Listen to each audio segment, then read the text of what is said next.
So over the years, I've had a couple pieces of equipment blow up due to the same reason, and that's what I wanted to talk about today. See, on YouTube and on forums, I've seen a couple of people complain about their hedges, blowers, trimmers, chainsaws blow up after a couple of years, maybe 2, 3, 4, 5 years of using it commercially. And I wanted to talk about why these small engines are blowing up, specifically for 2-strokes. Get out of the shed. The Shindaiwa 22T. Absolutely fantastic piece of equipment. By far my favorite trimmer I've ever used. Even though it's the residential edition, I way prefer it more than the Shindaiwa commercial editions, purely because it's lighter, it gives off a similar amount of power, and it also has a fantastic fuel economy. This has blown up for me once. You see, all 2-strokes, they have a fuel filter inside. Once this filter blocks, your motor starts running a little bit more leaner, which means it starts to run a bit more hotter, and sure enough, you then cause more friction because less oil is being put into the cylinder for combustion, causes some scratching and scoring on the cylinder, and sure enough, if nothing's done, it then blows the rings, the piston, the cylinder, and the whole lot is basically worthless. So basically, if you've got a trimmer that's worth $200 to $400 and it costs you $350, $400 to fix, you may as well buy a new one. Excuse the Picasso, but imagine this is your cylinder. Now you've got fuel coming in, and that fuel is mixed with fuel and oil at whatever ratio your manual says. Now what happens is this oil that is introduced into the cylinder, it coats the outside of the cylinder. And what happens is when this runs lean, when there's less fuel and oil being pushed into the cylinder, this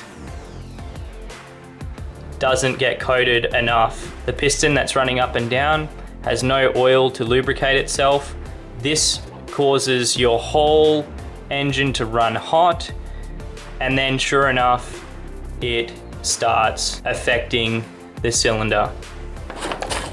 Why this happens, sediments, dust, sand, debris, all these sort of things, this builds up in your tank and eventually blocks your fuel filter. How you can identify that your trimmer, blower, chainsaw, hedger is heading that way: if it starts to run rough, it surges, if it idles rough, you start putting on the throttle, it doesn't really want to go, it's a bit hesitant.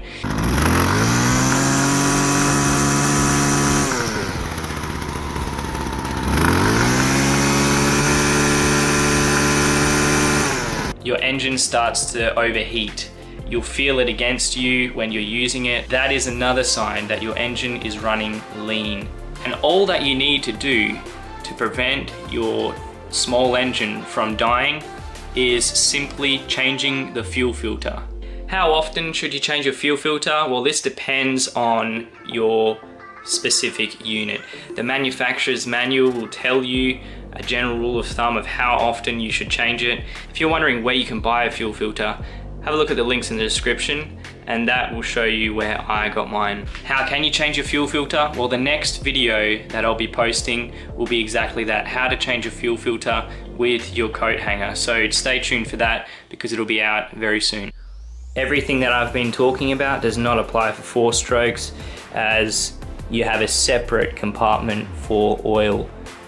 Fuel, oil.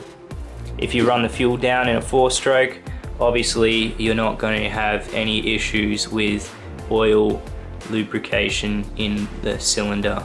See, this lasted me 2 years before it did its first cylinder, but the guy at the shop has the same one, and his one has lasted for the last 20 years, exactly the same model. So it just goes to show that if you look after your equipment, you replace the filters, you do the services that the manufacturers recommend on a regular basis, these pieces of equipment will last you for a lifetime.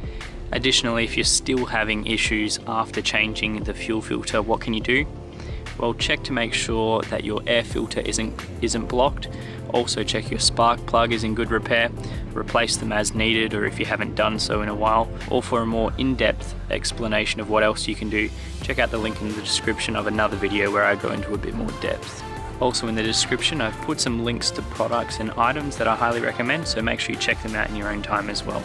So I hope you enjoyed today's quick tip, and if you did, leave us a like, and as always, subscribe to the channel for more videos all about lawn care.